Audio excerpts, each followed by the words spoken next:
नमस्कार दोस्तों, मैं सुमित शर्मा कौटिल्य एकेडमी जबलपुर ब्रांच के YouTube चैनल में आप सभी का स्वागत करता हूं। दोस्तों, आज इस वीडियो लेक्चर में हम यूक्रेन और रूस के बीच जो ये युद्ध चल रहा है इस पर चर्चा करने जा रहे हैं। ये चर्चा एक विस्तृत चर्चा होगी जिसमें हम कई बिंदुओं पर डिस्कस करेंगे।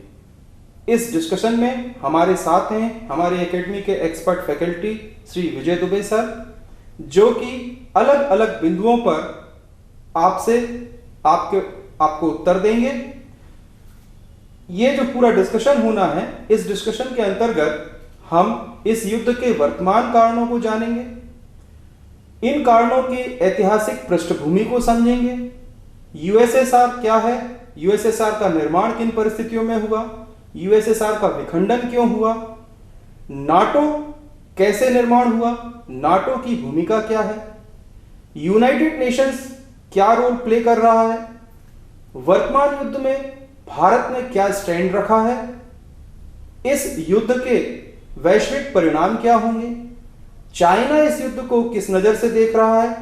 ये सारे विभिन्न पहलुओं पर हम ये डिस्कशन करने जा रहे हैं और उम्मीद करते हैं कि जब ये चर्चा समाप्त होगी तो रूस और यूक्रेन के बीच के विवाद के से जुड़े हुए लगभग सभी तथ्यों को आप समझ सकेंगे और सारे प्रश्न जो आपके मन में चल रहे हैं उनके उत्तर आपको मिल जाएंगे।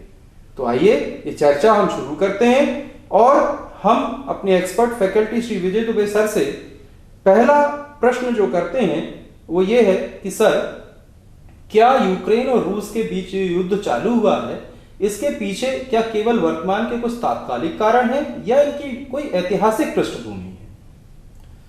निश्चित रूप से वर्तमान में रूस व यूक्रेन के बीच एक संघर्ष प्रारंभ हो चुका है और इसके पीछे कुछ तात्कालिक कारण भी है और साथ ही साथ इसकी ऐतिहासिक पृष्ठभूमि भी है।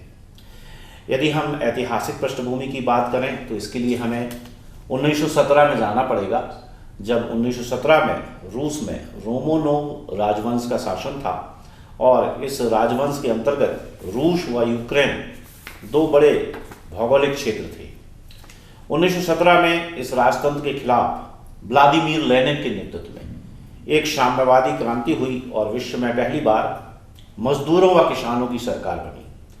इससे पहले भी कुछ क्रांतियां हो चुकी थी, जैसे अमेरिका की क्रांति व फ्रांस की क्रांति, लेकिन यह क्रांति इन क्रांतियों से भिन्न थी क्योंकि इसने न केवल राजतंत्र को समाप्त किया बल्कि एक नई विचारधारा की रूस में स्थापना की और यह प्रयास किया कि इस विचारधारा का विश्व में प्रसार हो, जैसा कि इस विचारधारा के प्रणेता कार्ल मार्क्स चाहते थे। और इसी परिप्रेक्ष्य में व्लादिमीर लेनिन ने 1922 में 15 गणराज्यों को मिलाकर union of Soviet socialist Republic की स्थापना की, जो कि एक कन्फेडरेशन था, अर्थात परिसंघ, अर्थात इसके प्रत्येक गणराज्य को इस परिसंघ से अलग होने का अधिकार था। लेनिन ने 1922 में जिस यूएसएसआर की स्थापना की, इसमें जबरदस्त भाषाई व सांस्कृतिक विविधता थी और इसकी तुलना हम वर्तमान भारत से कर सकते हैं। जिस तरह भारत में आप देखते हैं कि भाषाई व सांस्कृतिक विविधता थी, ऐसी ही विविधता 1922 में लेनिन द्वारा स्थापित यूएसएसआर में थी। और इस यूएसएसआर ने अपनी एक विचारधारा, साम्यवादी विचारधारा को न केवल बचाए रखा बल्कि उसको प्रसारित करने का कार्य किया और इसके लिए इसने एक पॉलिसी अपनाई जिसे कहते हैं offence is the best defence. अर्थात इन्होंने यूरोप के आसपास के देशों में साम्यवादी मॉडल स्थापित करने का प्रयास किया और यह कार्य बहुत जोरों से किया गया लेनिन के उत्तराधिकारी जोसेफ स्टालिन के नेतृत्व में। जोसेफ स्टालिन रूसीकरण के समर्थक थे और भाषाई व सांस्कृतिक विविधता के विरोधी थे और उनके कार्यकाल में रूस में नियोजित अर्थव्यवस्था का दौर प्रारंभ हुआ और रूस ने आर्थिक प्रगति भी की। लेकिन यूक्रेनियों के जोसेफ स्टालिन के साथ जो अनुभव रहे वो काफ़ी कड़वे रहे, क्योंकि नीतियों के कारण 1932-33 में यूक्रेन में एक मानव जनित अकाल पड़ा, क्योंकि उस समय स्टालिन ने यूक्रेन में पैदा होने वाले गेहूं को निर्यात करना प्रारंभ कर दिया था, जिससे वहाँ पर गेहूं की कमी हो गई और इस अकाल में लाखों यूक्रेनियन लोग मारे गए और इसके कारण यूक्रेन के लोगों में रूस के प्रति एक घृणा का भाव जागृत हुआ। इस स्टालिन के नेतृत्व में साम्यवादी विचारधारा का पूर्वी यूरोप में विस्तार भी हुआ और द्वितीय विश्व युद्ध में हम देखें कि जहां रूस अमेरिका का सहयोगी था और इस विश्व युद्ध की समाप्ति के बाद अमेरिका व रूस के बीच में दूरियां बढ़ने लगी, जिसे हम शीत युद्ध के नाम से जानते हैं। और इस शीत युद्ध के दौरान, जो कि 1945 से 1990 तक चला, सोवियत संघ ने पूरे विश्व में साम्यवादी विचारधारा को प्रसारित करने का कार्य किया, तो वहीं अमेरिका ने पूंजीवादी विचारधारा को प्रसारित करने का कार्य किया। चूंकि इस विचारधारा को प्रसारित करने के लिए सेना की भी आवश्यकता थी, अतः कालांतर में सैन्य संगठन भी स्थापित हुए, जैसे कि 1949 में नाटो की स्थापना हुई। नाटो के प्रत्युत्तर में सोवियत संघ ने 1955 में वार्सा पैक्ट की स्थापना की। यह भी एक सैन्य संगठन था और इसका मुख्य उद्देश्य था पूंजीवादी विचारधारा व नाटो के बढ़ते हुए प्रभाव को रोकना। इस तरह दोनों देशों अर्थात अमेरिका व यूएसएसआर के बीच शीत युद्ध का प्रारंभ हो गया। यहाँ पे शीत युद्ध का तात्पर्य है ऐसा युद्ध जो मीडिया व प्रचार माध्यमों के द्वारा लड़ा गया और इसमें जो भी संघर्ष हुए वो दूसरे देशों में हुए। और इस शीत युद्ध के दौरान ही अमेरिका व रूस ने नाभिकीय शक्ति का दर्जा भी प्राप्त कर लिया, अतः नाभिकीय होड़ भी प्रारंभ हुई। और यहाँ पे उल्लेखनीय है कि जोसेफ स्टालिन की जिस नीति के कारण यूक्रेन में कभी अकाल पड़े थे, तो जब सोवियत संघ में नाभिकीय हथियारों के भंडारण की बात आई तो 4 जगहों को चुना गया। उसमें से एक देश का नाम है यूक्रेन, दूसरे का नाम है कजाकिस्तान, तीसरा है बेलारूस, चौथा है रूस। अर्थात यूक्रेन की जो स्थिति थी यूएसएसआर में वो एक महत्वपूर्ण स्थिति थी, यद्यपि स्टालिन की नीतियों को कारण उसे कुछ नुकसान उठाना पड़ा। 1954 में स्टालिन के स्थान पर निकिता क्रुश्चेव राष्ट्रपति बने यूएसएसआर के और उन्होंने जोसेफ स्टालिन के समय यूक्रेन में जो अकाल पड़ा था उसकी भरपाई के लिए यूक्रेन में रूस के प्रति असंतोष को सहानुभूति में बदलने के लिए क्रीमिया प्रायद्वीप जो है 1954 में यूक्रेन को दे दिया। और इस तरह यूक्रेन व रूस के बीच जो संबंधों में कुछ खटास आई थी वो मधुरता में परिवर्तित हो गई। इसके बाद हम देखते हैं कि संपूर्ण विश्व में पूंजीवादी मॉडल ज़्यादा लोकप्रिय होता गया और साम्यवादी मॉडल, जिसने शुरुआत के दिनों में काफ़ी अच्छे परिणाम दिए थे, अब वह धीरे धीरे उतने अच्छे परिणाम नहीं दे पा रहा था। और इस तरह साम्यवादी जो यूएसएसआर के नेतृत्व में समूह था वहाँ पर जनता में एक असंतोष पैदा होने लगा। और इसी क्रम में हम देखते हैं कि 1985 में यूएसएसआर के राष्ट्रपति मिखाइल गोर्बाचेव बनते हैं, जिन्होंने जोसेफ स्टालिन की नीतियों को त्याग कर कुछ नई नीतियों को प्रारंभ किया, जिन्हें हम ग्लासनोस्त व पेरेस्ट्राइका के नाम से जानते हैं। और इस तरह रूस में खुलेपन व पुनर्निर्माण का एक दौर प्रारंभ हुआ। इस दौर में लोगों को भाषण करने की स्वतंत्रता, अपने विचार अभिव्यक्त करने की स्वतंत्रता भी मिली और इसी का परिणाम है कि आगे चलकर सोवियत संघ का विघटन भी हुआ। यद्यपि सोवियत संघ के विघटन के पीछे जो एक प्रमुख कारण है कि उसके साम्यवादी मॉडल का आर्थिक मोर्चे पर फेल होना।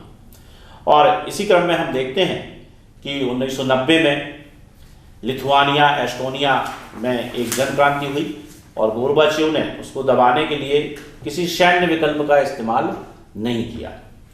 और इसी के चलते 1991 में यूक्रेन ने भी स्वतंत्रता की घोषणा कर दी और बाद में मिखाइल गोर्बाचेव के खिलाफ कम्युनिस्ट सरकार के कुछ बड़े नेताओं ने एक क्रांति को अंजाम भी दिया, लेकिन बोरिस एल्सिन नामक नेता के कारण यह क्रांति असफल हो गई। और इसी परिप्रेक्ष्य में बोरिस एल्सिन जहां रूस के राष्ट्रपति बने, वहीं मिखाइल गोर्बाचेव को यूएसएसआर के अध्यक्ष पद से त्यागपत्र देना पड़ा और दिसंबर 1991 में उन्होंने यह घोषणा की कि अब सोवियत संघ विघटित हो गया है।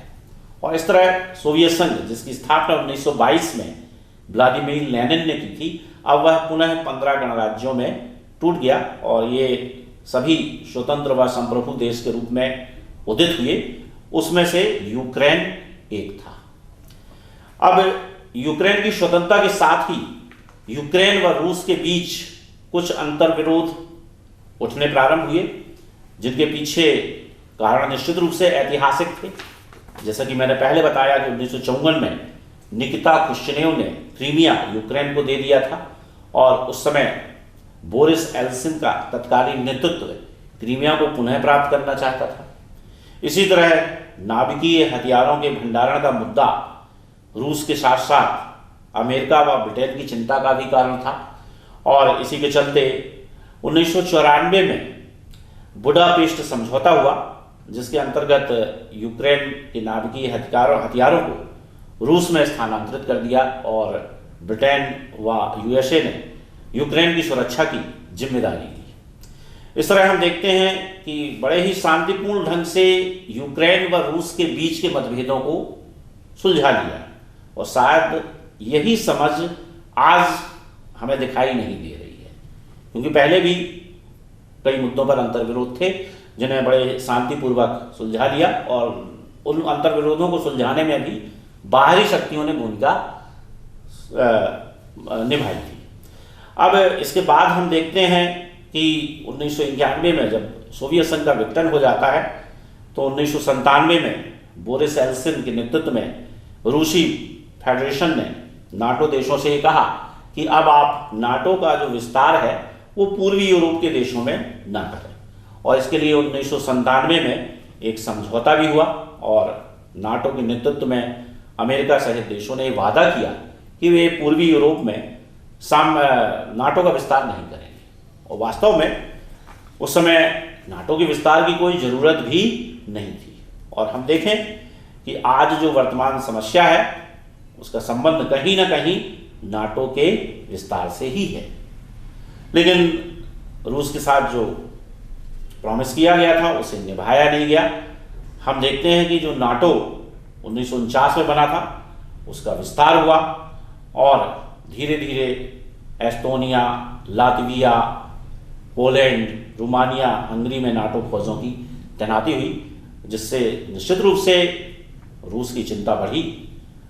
और 1999 में हम देखते हैं बोरिस एल्सिन के बाद व्लादिमीर पुतिन सत्ता में आए, जिन्होंने एल्सिन की नीतियों के विपरीत कुछ एक्टिव नीतियां अपनाई और नाटो के विस्तार का पुरजोर विरोध किया।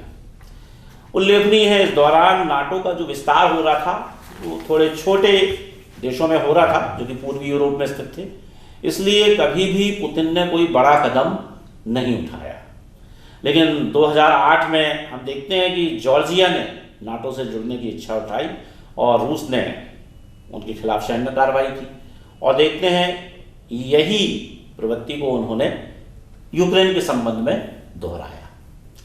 अब यदि हम देखें तो व्लादिमीर पुतिन के नेतृत्व में रूस ने एक एग्रेसिव नीति का पालन करना शुरू कर दिया, क्योंकि उसको महसूस हुआ कि नाटो ने अपने वादे को नहीं निभाया। इस दौरान महत्वपूर्ण बात यह है कि 1991 से लेकर 2013 तक यूक्रेन में जो सरकारें रहीं वो कहीं ना कहीं रूस के दबाव में काम कर रही थी या रूस के समर्थन में काम कर रही थी, इसलिए स्थिति शांतिपूर्ण रही।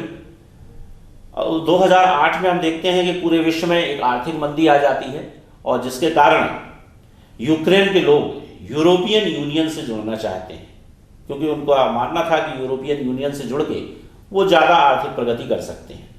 और उस समय के तत्कालीन राष्ट्रपति विक्टर यानोविच, जो कि रूसी समर्थक कहे जाते थे, उन्होंने इस प्रश्न को बार बार टाला और पुतिन के निर्देश पर वो यूरोपियन यूनियन से जुड़ने से बचते रहे। लेकिन 2013 में यूक्रेन की संसद ने उन्हें देश से निष्कासित कर दिया और उनके खिलाफ एक जन क्रांति हुई और वो अंततः भाग कर रशिया चले गए। अब वर्तमान यूक्रेन विवाद की जो जड़ें हैं हम उसे 2014 के वर्ष में देख सकते हैं, क्योंकि 2014 के बाद यूक्रेन में जो सरकार बनी वो एंटी रशियन थी, अर्थात वो प्रो रशियन नहीं थी। और इस सरकार के जो लीडर थे वो थे पेट्रो पेरेंस्को, जिन्होंने स्पष्ट रूप से घोषणाएं की कि हम नाटो में शामिल होना चाहते हैं, हम यूयू से जुड़ना चाहते हैं। और निश्चित रूप से ऐसी बातें रूस के सुरक्षा हितों के खिलाफ थी, क्योंकि यूक्रेन क्षेत्रफल की दृष्टि से काफ़ी बड़ा देश है और उसकी लगभग 2200 किलोमीटर सीमा रूस के साथ लगती है। ऐसे में यूक्रेन में नाटो फोर्स की तैनाती रूस की सुरक्षा के लिए वास्तव में एक चिंता का विषय थी। और यही कारण है कि व्लादिमीर पुतिन ने एग्रेसिव पॉलिसी अपनाते हुए 2014 में 1954 में जो क्रीमिया प्रायद्वीप दिया था उस पर अधिकार कर लिया और उस पर अधिकार करने के बाद जनमत संग्रह के माध्यम से उसे रूसी फेडरेशन में शामिल कर लिया। इसके प्रत्युत्तर में भी उस समय अमेरिका के नेतृत्व में देशों ने रूस पर आर्थिक प्रतिबंध लगाए, उसे G8 से निष्कासित कर दिया, लेकिन इससे रूस पर कोई प्रभाव नहीं पड़ा। बल्कि इसके बाद उसने यूक्रेन के एक हिस्से, पूर्वी यूक्रेन जिसे हम डोनाबास रीजन के नाम से जानते हैं, वहाँ पर 2 प्रांतों में जिनके नाम है लुहांस्क व डोनेट्स्क में रूसी समर्थित, रूसी मूल के अलगाववादियों का समर्थन प्रारंभ कर दिया। और इस तरह वहाँ पे एक सेपरेटिस्ट मूवमेंट प्रारंभ हो गया और जिससे यूक्रेन के सामने विघटन का खतरा पैदा हो गया। इस तरह वर्तमान यूक्रेन रशिया विवाद की जड़ें स्पष्ट रूप से हम 2014 में देखते हैं। और 2014 में जब रूस ने क्रीमिया पर कब्जा किया तो नाटो उसके खिलाफ कोई कार्रवाई नहीं कर सका। उसने जो भी कार्रवाई की वो केवल मौखिक थी, उसने प्रत्यक्ष कार्रवाई नहीं किया। और यही कारण है कि पुतिन के हौसले बढ़ गए। और जब जो बाइडेन अमेरिका के राष्ट्रपति बने तो उनके रूस के साथ जो संबंध थे वो काफ़ी तल्खीपूर्ण थे, क्योंकि ऐसा माना गया कि उनके चुनाव के समय उनको हराने के लिए रूस ने कुछ कार्य किए थे। और उनके राष्ट्रपति बनने के बाद जब अफगानिस्तान से नाटो की फौजों को निकाला गया तो उससे यूएसए की प्रतिष्ठा और गिरी और पुतिन ने ये मान लिया कि अमेरिका से बाहर कोई मिलिट्री ऑपरेशन करने में असमर्थ है। ऐसे में यहाँ पर हम देखें यूक्रेन में तो जेलेंस्की राष्ट्रपति बने और जिन्होंने स्पष्ट रूप से कहा कि यूक्रेन नाटो का सदस्य बनना चाहता है और यूरोपियन यूनियन का भी सदस्य बनना चाहता है। और उनके इन बयानों के बाद पुतिन ने बिल्कुल स्पष्ट कर दिया कि रूस किसी भी कीमत पर यह बर्दाश्त नहीं करेगा। और पुतिन ने जो कहा वो करके भी दिखाया।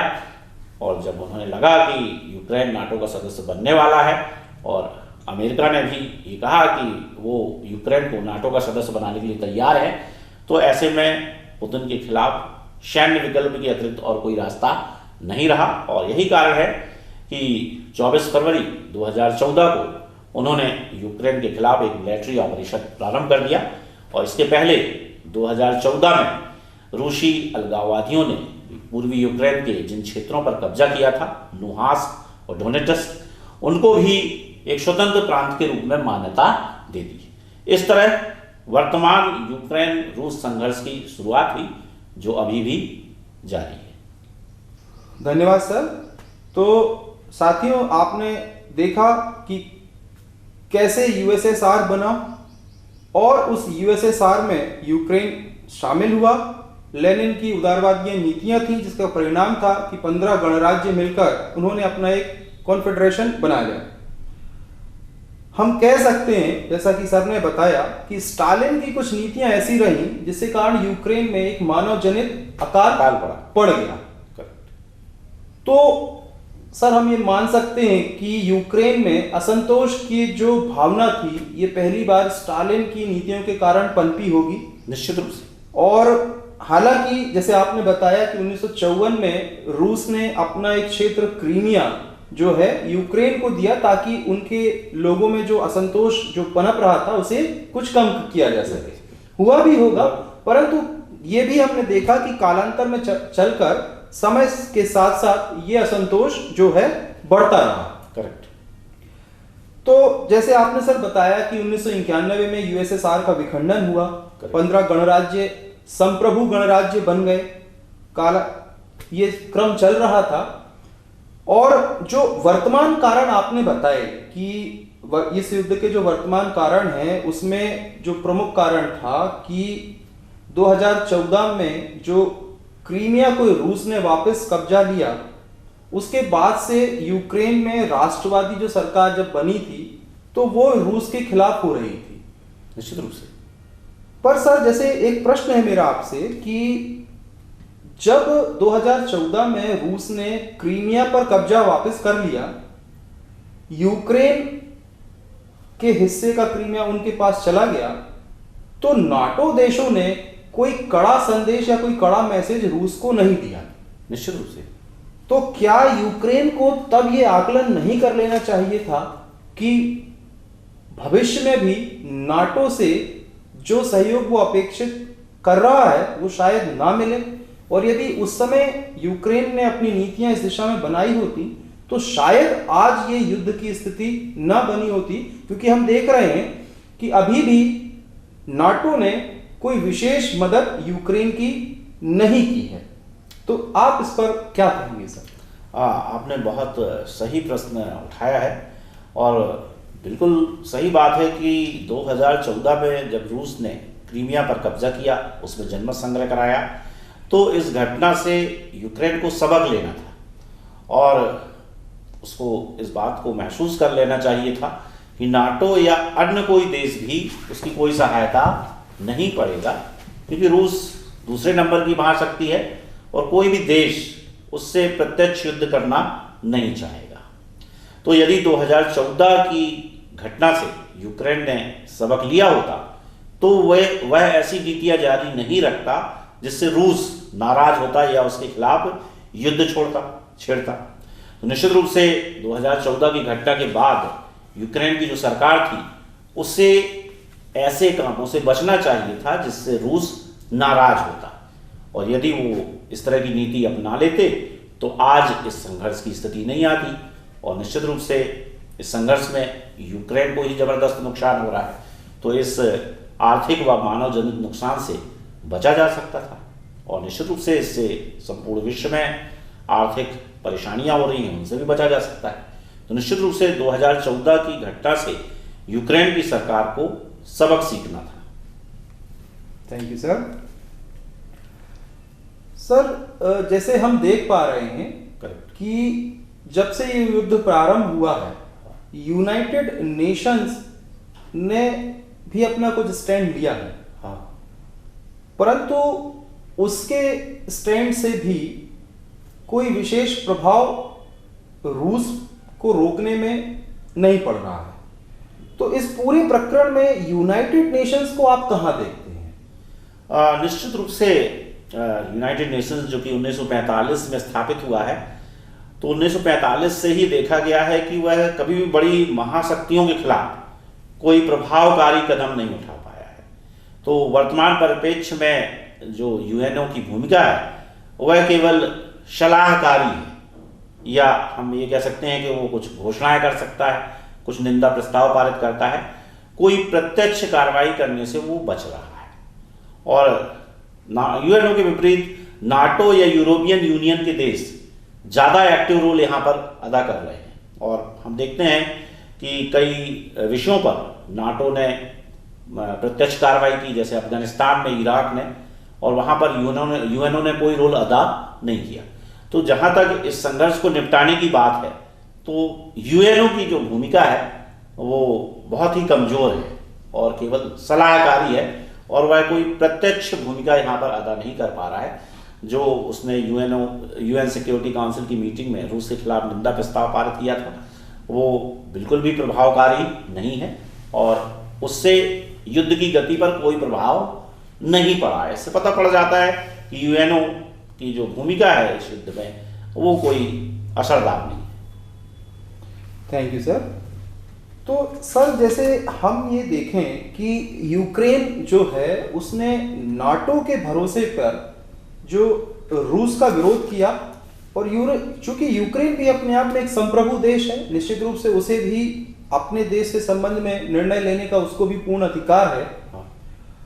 तो हम आज नाटो को कहां देखते हैं कि नाटो का भविष्य जो है वो किस प्रकार आपको कहां दिख रहा है, या अब जो देश हैं वो देश नाटो को जो अन्य शामिल होना भी चाह रहे होंगे भविष्य में, वे अब इसे किस रूप में लेंगे?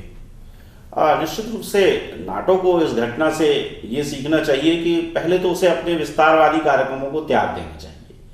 जैसा कि अमेरिका ने कहा कि हम स्वीडन व फिनलैंड को भी नाटो का सदस्य बनाएंगे, तो ये बिल्कुल गलत बयान है, क्योंकि इससे रूस के नेता पुतिन और नाराज होंगे और उसका खामियाजा यूक्रेन को भुगतना पड़ेगा। निश्चित रूप से इस घटना के बाद नाटो की जो प्रासंगिकता है, जो प्रभावकारिता है, वो कमजोर हुई है, क्योंकि नाटो के भरोसे पे, नाटो के बयानों, नाटो के मौखिक समर्थन के कारण ही यूक्रेन ने इतना बड़ा कदम उठाया। और इस युद्ध के दौरान नाटो ने उसकी कोई प्रत्यक्ष मदद नहीं की, आर्म्स एंड एमुनिशन के माध्यम से मदद की है, लेकिन बेसिकली युद्ध का कारण हम देखें तो नाटो का अड़ियल रवैया है कि वो यूक्रेन को नाटो का मेंबर बनाना चाहता है। आज आवश्यकता है कि नाटो तुरंत घोषणा कर दे कि वो यूक्रेन को नाटो का मेंबर नहीं बनाएगा और भविष्य में भी उसका विस्तार नहीं करेगा, क्योंकि वर्तमान जो दौर है वो आर्थिक सहयोग का दौर है और ऐसे में एक सैन्य संगठन के विस्तार की किसी भी प्रकार की जरूरत नहीं है। और यदि नाटो इस तरह की विस्तारवादी नीति अपनाता है तो निश्चित रूप से रूस नाराज होगा, और रूस का इस समय जो साथ दे रहा है वो है चीन है, और ऐसे में आगे चल के विश्व दो ध्रुवों में विभाजित हो सकता है और तृतीय विश्व युद्ध की संभावना बन सकती है। धन्यवाद सर।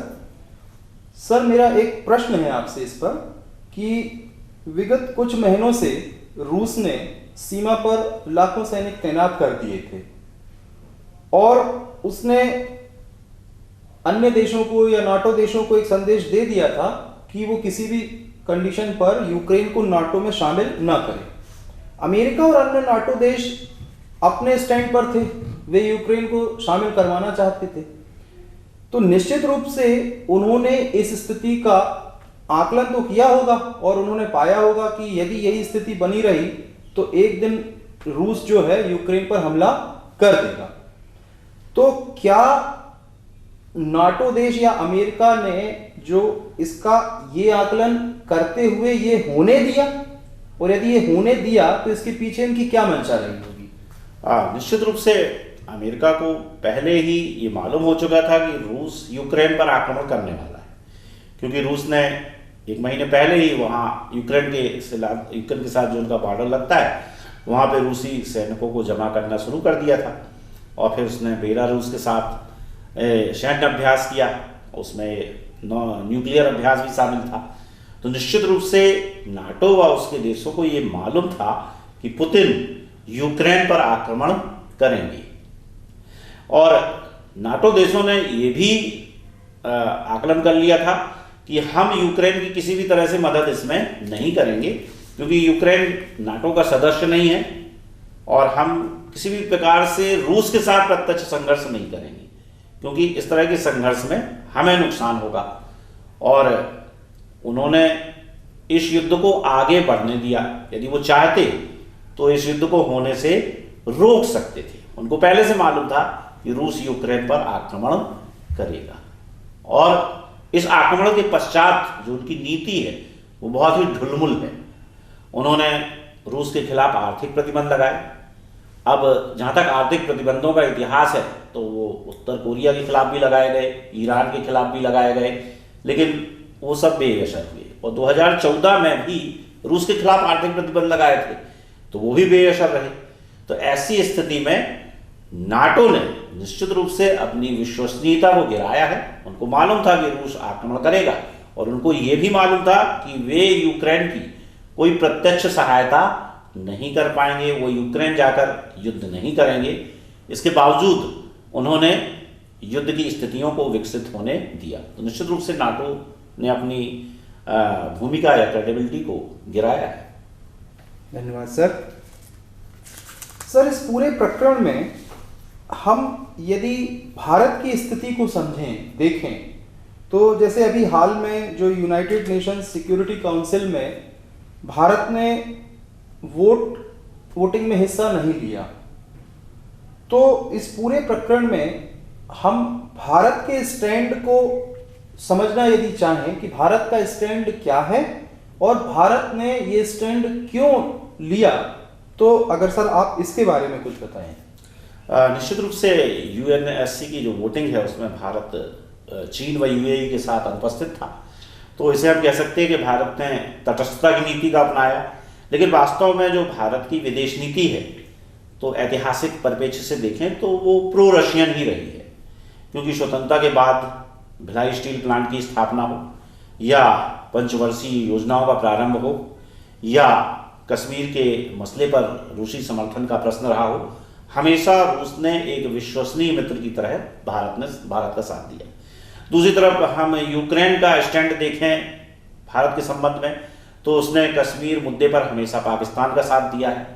जब 1998 में भारत ने परमाणु परीक्षण किए थे तो उसने भारत का विरोध किया था, और इसी तरह आतंकवाद के मसले पर वह कभी कभी भारत विरोधी स्टैंड अपना लेता है। तो ऐसी स्थिति में अंतर्राष्ट्रीय विदेश नीति का एक नियम है कि बातें आदर्शात्मक होनी चाहिए, लेकिन व्यवहार में, लेकिन जो कार्य रूप है वो व्यवहारिक बातों को बढ़ाया जाना चाहिए। और इसी विदेशी नीति के सूत्र के अनुरूप भारत ने अपनी नीति को आगे बढ़ाया है, और उसने निश्चित रूप से रूस का ही साथ दिया है, क्योंकि रूस और भारत की मित्रता बहुत पुराने समय से है और काफ़ी मुश्किल समय में रूस ने भारत का साथ दिया है। और ऐसी स्थिति में भारत ने खुलकर रूसी आक्रमण की निंदा नहीं की है, और भारत के राष्ट्रीय हितों के संबंध में भारत सरकार का यह दृष्टिकोण बिल्कुल उपयुक्त है। Thank you sir. तो निश्चित रूप से भारत ने जो अपना स्टैंड लिया है उसमें पास्ट में जो हमारे रिलेशन रहे हैं उनको भी देखा गया और भविष्य को भी देखा गया, तब कहीं इनका एक स्वरूप, एक मिला जुला रूप लेकर भारत ने अपना एक स्टैंड यहाँ पर लिया है।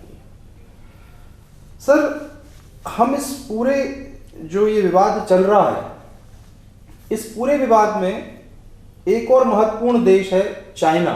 निश्चित रूप से तो चाइना हालांकि इस विवाद में तो है नहीं है, परंतु चाइना भी अपनी दृष्टि जो है लगाए हुए है इस पूरे युद्ध पर। तो चाइना इस युद्ध को लेकर चाइना की क्या सोच चल रही है, और क्या चाइना, जैसा कि ये बोला जा रहा है कि ताइवान को लेकर भविष्य में कोई इस तरह का कोई एक्शन चाइना भी ले सकता है, तो इसको लेकर यदि आप कुछ बता सकें। निश्चित रूप से जो घटनाक्रम अभी विकसित हुआ है, अर्थात रूस व यूक्रेन के बीच जो संघर्ष चल रहा है, इसमें सबसे ज़्यादा फायदे में चीन है, क्योंकि जब जब रूस पर अमेरिका व यूरोपियन यूनियन के देशों ने प्रतिबंध लगाए हैं, उसका प्रत्यक्ष फायदा चीन को मिलता है। और निश्चित रूप से इस संघर्ष के दौरान रूस और चीन की निकटता बढ़ी है, और आप देख रहे हैं कि इस संघर्ष के पहले अमेरिका का जो फर्स्ट एनिमी था, या अमेरिका का एक बहुत बड़ा टारगेट था पर्टिकुलर पैसिफिक रीजन में, वो चाइना था। तो अब अमेरिका का जो फर्स्ट एनिमी है वो चाइना के स्थान पे रूस हो गया है। तो निश्चित रूप से चीन को इसमें बहुत फायदा हुआ है, और चीन की मदद से रूस किसी भी प्रकार के आर्थिक प्रतिबंध को जो अमेरिका व यूरोपियन यूनियन द्वारा या यूरोपीय देशों द्वारा उन पर लगाए जा रहे हैं, उनको वो बेअसर कर सकता है। निश्चित रूप से चीन की स्थिति इससे बेहतर हुई है, और ये भारत के लिए बिल्कुल अच्छा नहीं है, क्योंकि भारत का चीन के साथ एक लंबा सीमा विवाद है, और हम चाहते हैं कि चीन और भारत का जो विवाद है वो शांतिपूर्ण ढंग से सुलझे। और ऐसी स्थिति में चीन यदि शक्तिशाली होता है तो ये स्थिति भारत के लिए अच्छी नहीं है। Thank you sir. सर, जैसे कि अभी आपने जो बताया इस युद्ध के कारण और सारी चीज़ों को लेकर, तो इसमें हमने देखा कि नाटो देशों ने प्रत्यक्ष रूप से यूक्रेन की तो मदद नहीं करी है। निश्चित रूप से हालांकि अलग अलग देशों ने कई प्रकार के रूस पर आर्थिक प्रतिबंध लगाए हैं, अभी सुनने को आया है। तो ये जो आर्थिक प्रतिबंध जो रूस पर लगाए हैं, इसका रूस की अर्थव्यवस्था पर क्या असर पड़ेगा और रूस इन आर्थिक प्रतिबंधों को किस रूप में देख रहा है? देखिए, रूस इन आर्थिक प्रतिबंधों को गंभीरतापूर्वक नहीं ले रहा है। उसके लिए सबसे बड़ा मुद्दा है रूस की राष्ट्रीय सुरक्षा। इसलिए वह आर्थिक प्रतिबंधों को बिल्कुल भी गंभीरता से नहीं ले रहा है। और उसको ये मालूम है कि जो रूस की गैस है और रूस की तेल है, उस पर यूरोपीय देशों की निर्भरता बहुत ज़्यादा है और वो बहुत ज़्यादा समय तक इन आर्थिक प्रतिबंधों को जारी नहीं रख पाएंगे। रूस को भी नुकसान होगा इन प्रतिबंधों से, तो यूरोप के देशों को भी नुकसान होगा और वहाँ महंगाई बढ़ेगी, जनता में असंतोष बढ़ेगा और बहुत ही जल्दी उन प्रतिबंधों को उन्हें वापस लेना पड़ेगा। इसलिए रूस इन आर्थिक प्रतिबंधों को गंभीरता से नहीं ले रहा है और उसको ये भी मालूम है कि बहुत लंबे समय तक ये जारी नहीं रखेंगे। और जहाँ तक आर्थिक प्रतिबंधों का इतिहास देखें तो अमेरिका ने उत्तर कोरिया, ईरान, आपके सीरिया के खिलाफ भी इस तरह के प्रतिबंध लगाए थे, लेकिन वे कभी असरदार नहीं रहे। तो निश्चित रूप से रूस के राष्ट्रीय सुरक्षा के हित सर्वोपरि है और इसके लिए वो किसी भी प्रकार की कीमत चुकाने के लिए तैयार है। और इन आर्थिक प्रतिबंधों से उसकी अर्थव्यवस्था नीचे जा सकती है, लेकिन उसकी जो एग्रेसिव विदेश नीति है, उसके जो मिलिट्री ऑपरेशन चल रहा है यूक्रेन के खिलाफ, वो बिल्कुल भी नहीं रुकेगा। Thank you sir. तो सर, विश्व को कहां देख रहे हैं इस युद्ध के बाद आप? निश्चित रूप से 1991 में जब सोवियत संघ का विघटन हुआ था तो विश्व एक ध्रुवीय हो गया था। उसके बाद हम देखते हैं कि 2008 के बाद चाइना एक आर्थिक महाशक्ति के रूप में उभरा, लेकिन चाइना अभी अमेरिका की समकक्ष महाशक्ति नहीं बन पाया। लेकिन इस घटनाक्रम में रूस ने इस बात का संकेत दिया है कि वह पुराने यूएसएसआर की खोई हुई प्रतिष्ठा को प्राप्त करना चाहता है और आगे चलकर विश्व फिर से दो ध्रुवों में विभाजित हो सकता है। एक गुट में होंगे अमेरिका व उससे समर्थित नाटो देश और दूसरे ग्रुप में होगा रूस व चाइना का युद्धि। तो इस तरह आगे चलकर संपूर्ण विश्व फिर से दो ध्रुवों में विभाजित हो सकता है। तो क्या उस स्थिति में भारत का भी स्टैंड वही रहेगा जो पहले था? निश्चित रूप से ऐसी स्थिति में भारत के लिए बहुत दुविधा की बात है, क्योंकि चाइना के साथ हमारा एक सीमा विवाद है और रूस हमारा एक अच्छा मित्र है। तो भारत ऐसी स्थिति में ये चाहेगा कि वो अमेरिका व रूस व चीन की जो गठजोड़ है उसके साथ बराबर की नीति अपनाए।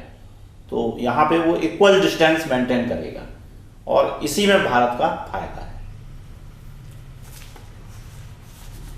और इस युद्ध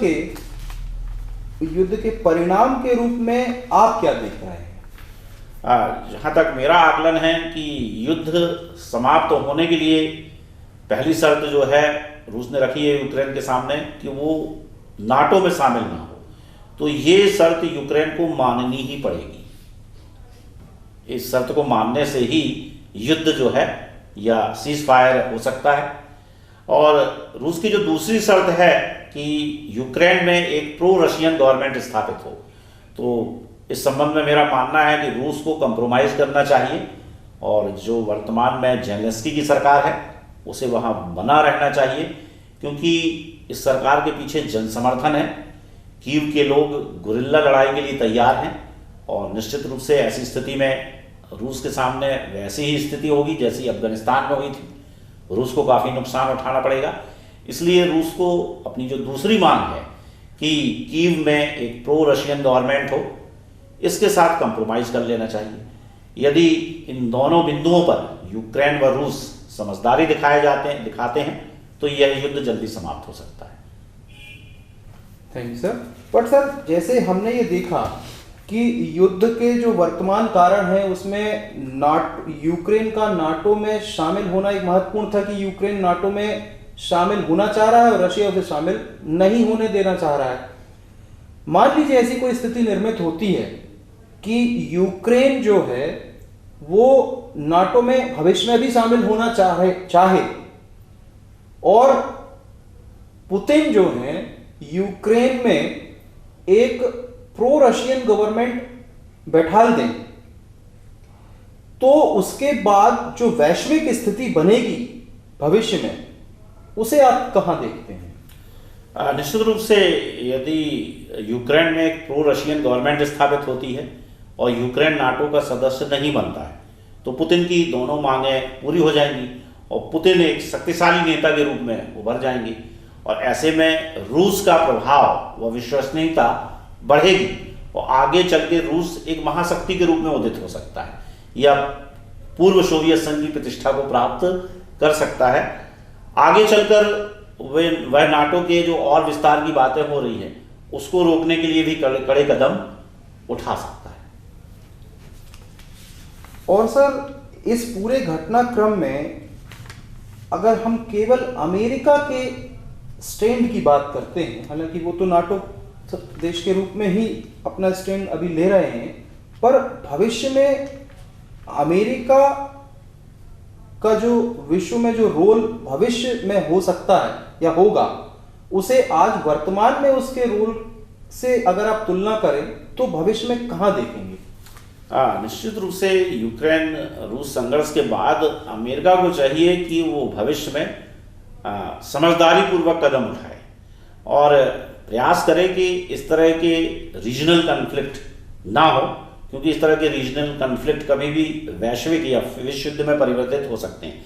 तो अमेरिका को ये चाहिए, इस युद्ध के बाद ये चाहिए कि जो नाटो है उसकी भूमिका को वो परिवर्तित करे, नाटो को एक सैन्य संगठन के रूप में विकसित ना करे बल्कि उसे एक आर्थिक सहयोग संगठन के रूप में विकसित करे और जिसमें रूस व यूक्रेन को भी भागीदार बनाने का प्रयास करे।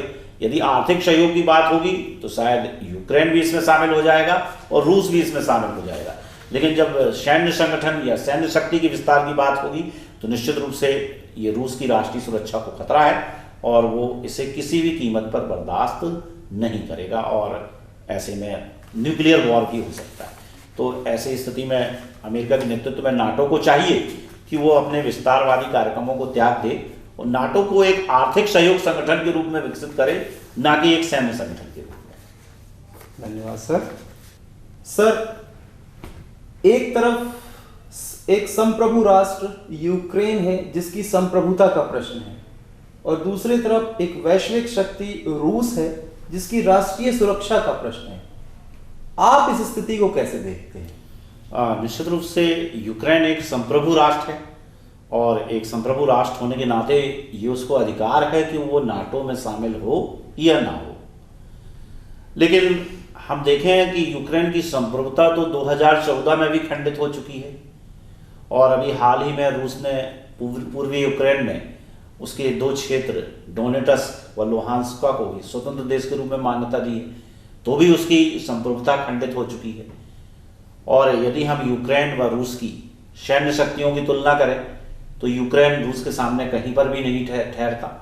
तो ऐसी स्थिति में यूक्रेन के लिए आज संप्रभुता का प्रश्न ज़्यादा महत्वपूर्ण नहीं है बल्कि अस्तित्व का प्रश्न ज़्यादा महत्वपूर्ण है। ऐसे स्थिति में यूक्रेन को अपनी संप्रभुता से कंप्रोमाइज करते हुए रूस की एक शर्त को मान लेना चाहिए ताकि ये युद्ध थम जाए और यूक्रेन में पुनः एक निर्वाचित सरकार काम करने लगे और विश्व को जो नुकसान उठाने पड़ रहे हैं उनसे संपूर्ण विश्व बच जाए। Thank you sir. तो विद्यार्थियों, ये एक डिस्कशन कंप्लीट हुआ हमारी ओर से यूक्रेन और रूस के बीच में जो वर्तमान विवाद चल रहा है उस पर। हमने प्रयास किया हमारे expert faculty Shri Vijay Dubey sir के माध्यम से कि हम इस दोनों देशों के बीच जो वर्तमान घटनाक्रम घट रहा है इसको लेकर हर एक एंगल पर डिस्कशन कर सकें और उम्मीद करते हैं कि सर ने जो आंसर दिए हैं यहाँ पर उनके माध्यम से इस पूरे घटनाक्रम को लेकर आपके मन में जो भी प्रश्न चल रहे होंगे शायद आपको उनके उत्तर मिले होंगे। तो थैंक यू, आप सभी ने हमारे इस वीडियो को देखा